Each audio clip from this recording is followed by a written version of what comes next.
Richelieu. Pourquoi?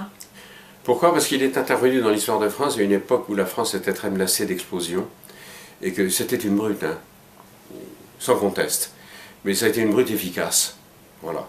Et qui, son action a abouti au traité de Westphalie, qui ont installé un équilibre européen où la place de la France était considérable et qui a finalement été assez gâché, voyez-vous, depuis. C'est un livre qui est court, c'est Jacques le Fataliste de Diderot. Pourquoi? Parce que c'est d'une liberté d'esprit absolument étonnante. Ce type qui s'en va sur les routes et qui assiste, observe toute la société de son temps avec une bonne humeur, une gaieté et en même temps une profondeur merveilleuse, c'est vraiment pour moi la quintessence de ce qu'on pourrait appeler l'esprit français, c'est-à-dire la profondeur et gaieté. La gaieté est capitale.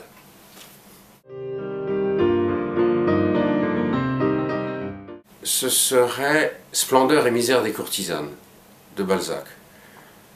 Pourquoi? Parce qu'il y a une palette de caractères extraordinairement fouillée et inhabituelle. Par exemple, le personnage de Vautrin est un chef-d'œuvre d'anarchisme et d'intelligence. Le personnage de Nucingen est une figure de financier étonnante. Le personnage de Esther, courtisane, est une merveille de finesse, et enfin pour mille raisons.